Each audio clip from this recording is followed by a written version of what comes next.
Good evening. It is 10 p.m. here in Seoul. I am Adi, the AI anchor with the headline news. North Korea launched an apparent intermediate-range ballistic missile into the East Sea on Tuesday morning. Seoul's Joint Chiefs of Staff detected the missile at around 6:53 a.m.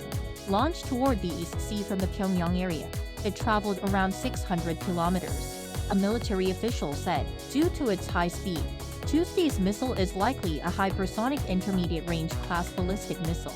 The launch appears to be an upgrade from January's test firing of a solid-fuel hypersonic IRBM, as the military spotted enhanced missile capabilities with a recently tested solid-fuel engine. Referring to the launch at a cabinet meeting on Tuesday, President Yoon said North Korea's attempts to divide the nation and interfere with the upcoming general election set for next week will only make South Korea more united. The government will extend its emergency medical system for one more month to fill the gap in medical services created by the mass walkout by trainee doctors and by medical professors at general hospitals reducing their working hours. An additional 190 billion Korean, around $107 million will be spent on health insurance financing that is supporting the system. The government has also decided to provide an additional 150% in funding to hospitals running critical care and emergency room services.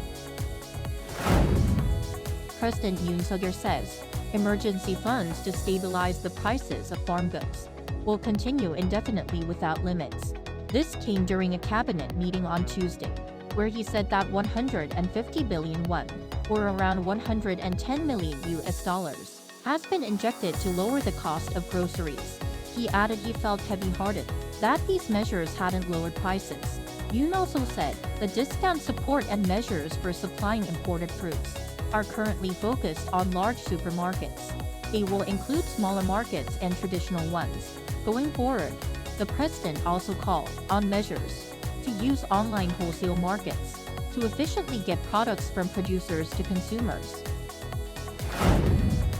The value of South Korea's food exports hit a record high for the first quarter of this year. Data from the Agriculture and Food Ministry on Tuesday showed that the value of these exports reached $2.27 billion, which is up 3.4% compared to the year before. The United States was the largest market, while the European market saw the largest growth, of nearly 28% on year. The ministry attributed the hike to an increase in popularity of Korean contents such as Korean dramas that feature food items such as ramyeon. The 4-day voting period for the 22nd general election for those aboard ships began today. From Navy personnel to those aboard fishing trawlers, 2,050 people are eligible to vote from ships out at sea. The ballots will reach the National Election Commission by fax. Meanwhile, the regular voting period for people overseas has ended in all regions around the world, according to the NEC on Tuesday.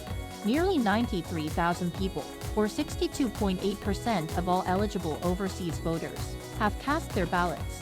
This is the highest turnout rate for a general election since voting outside the country was introduced in 2012.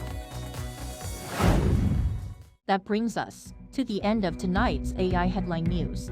Thank you for watching. Good night.